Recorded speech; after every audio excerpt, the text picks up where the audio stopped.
Namaskar, myself Prateek. Welcome to this session on database recovery. इस session में हम DBMS का इम्पॉर्टेंट कंसेप्ट डेटाबेस रिकवरी के बारे में समझेंगे। आइए इस सेशन को शुरू करते हैं। Database recovery is the process of restoring the database to a correct state following a failure. इसका मतलब ये है कि डेटाबेस रिकवरी हम डेटाबेस को रीस्टोर करने के लिए यूज़ करते हैं आफ्टर फॉलोइंग ए फेलियर। अब यहाँ पे फेलियर हार्ड डिस्क का भी हो सकता है, फेलियर रैम का भी हो सकता है ड्यू टू पावर फेलियर। तो हम यहाँ पे सभी तरह के फेलियर की बात कर रहे हैं। और जब भी DBMS सिस्टम अब नॉर्मल शटडाउन करता है तो डेटाबेस के रिकवरी मैनेजमेंट की ये रिस्पॉन्सिबिलिटी रहती है कि किसी भी तरह के फेलियर के बाद वो डेटाबेस को वापस कंसिस्टेंट स्टेट के ऊपर रीइंफोर्स करे या रीस्टोर करें। तो ये डेटाबेस की कंसिस्टेंट स्टेट कैसे रीस्टोर होती है वो हम इस सेशन में डिस्कस करेंगे।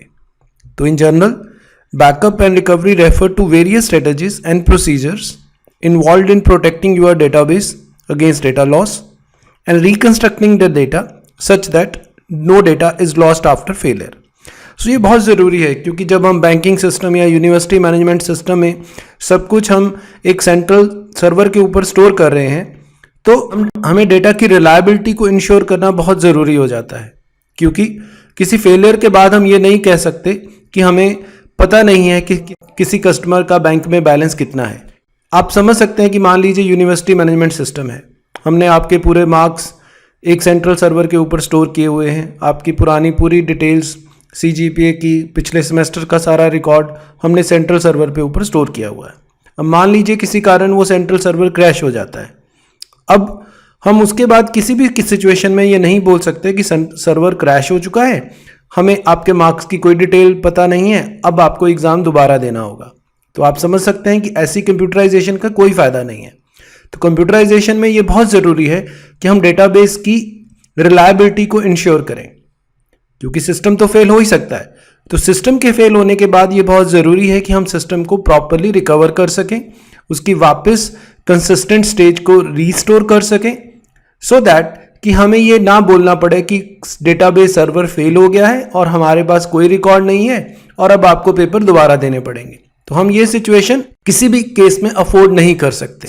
हमें ये इंश्योर करना बहुत ज़रूरी है कंप्यूटराइजेशन इंप्लीमेंट करने से पहले कि जो चेंजेस एक बार हम डेटाबेस में स्टोर कर चुके हैं वो हमें रीस्टोर करने हैं इन केस ऑफ एनी फेलियर।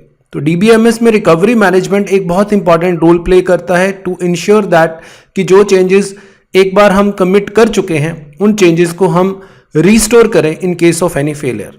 तो उसके लिए DBMS का database recovery management different strategies और प्रोसीजर्स को फॉलो करता है सो दैट कि वो डेटा को रिकंस्ट्रक्ट कर सके इन केस ऑफ एनी फेलियर और कोई भी डेटा लॉस ना हो।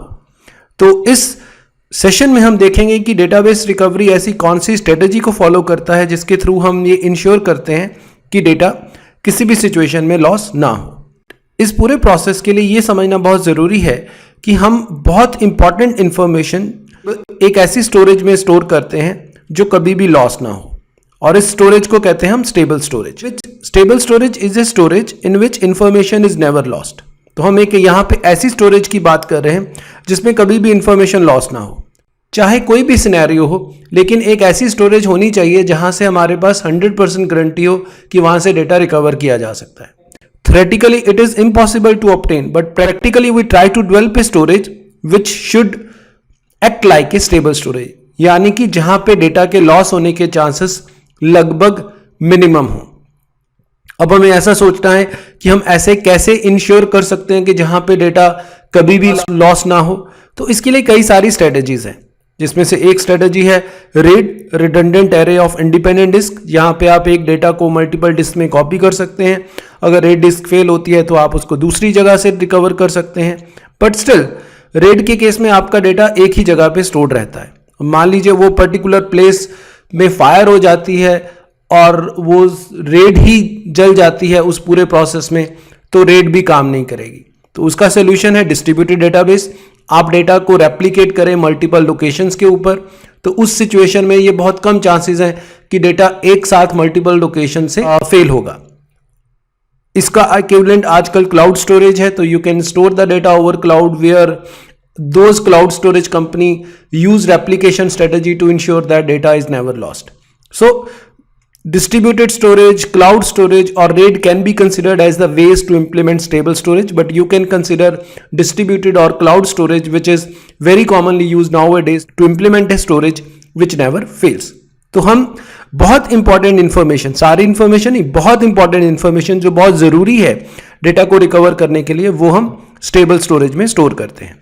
रिकवरी इंश्योर करने के लिए हमें दो तरह के एक्शंस करने पड़ते हैं. एक एक्शंस ड्यूरिंग नॉर्मल ट्रांजैक्शन, जब नॉर्मल सिस्टम चल रहा है उस समय भी डेटा की रिकवरी को इंश्योर करने के लिए डीबीएमएस को कुछ एक्शन परफॉर्म करने पड़ते हैं. और डीबीएमएस कुछ एक्शन परफॉर्म करता है after the failure to recover the database to a correct state. यानी कि डेटा की रिकवरी को इंश्योर करने के लिए डीबीएमएस दो तरह से ऑपरेशन परफॉर्म करता है. एक नॉर्मल ऑपरेशंस के समय, नॉर्मल ट्रांजैक्शंस के समय, सो दैट कि जब नॉर्मल ट्रांजैक्शन चल रही है तो हमारे पास सारी डिटेल्स कहीं स्टोर्ड हो जहां से इन केस ऑफ फेलियर हम रिकवर कर सके. और दूसरा फेल होने के बाद, तो फेल होने के बाद रिकवरी प्रोसेस शुरू हो जाता है. जो डेटा हमने स्टोर किया था नॉर्मल स्टेज के ऊपर, नॉर्मल वर्किंग के ऊपर, हम उस डेटा को यूज करके सिस्टम को रिकवर करने की कोशिश करते हैं. तो डेटा को रिकवर करने की दो टेक्निक्स हैं. रिकवरी में दो तरह की इंपॉर्टेंट टेक्निक्स हैं. One is log based recovery and second is shadow paging. इस सेशन में हम लॉग बेस्ड रिकवरी के बारे में बात करेंगे. तो लॉग बेस्ड रिकवरी में हम एक लॉग फाइल क्रिएट करते हैं और उस लॉग फाइल में हम वो सब इंफॉर्मेशन स्टोर करते हैं जो इंपॉर्टेंट है डेटा को रिकवर करने के लिए आफ्टर सम फेलियर. और वो लॉग फाइल हम कब मेंटेन करते हैं? जब सिस्टम नॉर्मल स्टेट में है. तो जब सिस्टम नॉर्मल स्टेट में है तब हम एक लॉग फाइल मेंटेन करते हैं जिसमें हम सब कुछ स्टोर करते जाते हैं कि मान लीजिए कौन सी ट्रांजैक्शन है, उस ट्रांजैक्शन ने कौन सा डेटा चेंज किया है, उस डेटा की पुरानी वैल्यू क्या थी, उस डेटा की नई वैल्यू क्या थी. तो हम सारी इंफॉर्मेशन एक लॉग फाइल में स्टोर करते रहते हैं. और जब सिस्टम फेल होता है तब हम उस लॉग फाइल को यूज करते हैं रिकवर करने के लिए. So I hope that you got a fair idea कि हम लॉग बेस्ड रिकवरी के थ्रू जो भी इंपॉर्टेंट इंफॉर्मेशन है वो लॉग फाइल में स्टोर करते हैं. इंपॉर्टेंट इंफॉर्मेशन का मतलब है कि मैं ट्रांजैक्शन आईडी स्टोर कर सकता हूं, डेटा आइटम का नाम स्टोर कर सकता हूं और उस डेटा आइटम की ओल्ड वैल्यू और न्यू वैल्यू स्टोर करूंगा. ये सब कुछ कहां स्टोर करेंगे? एक लॉग फाइल में स्टोर करेंगे. ये कब लॉग फाइल में स्टोर करेंगे? जब डीबीएमएस नॉर्मल ऑपरेशन परफॉर्म कर रहा होगा. और इन केस ऑफ फेलियर हम लॉग फाइल को रेफर करेंगे to recover the system to a consistent state. अब क्वेश्चन आता है कि लॉग फाइल को कहां स्टोर करेंगे?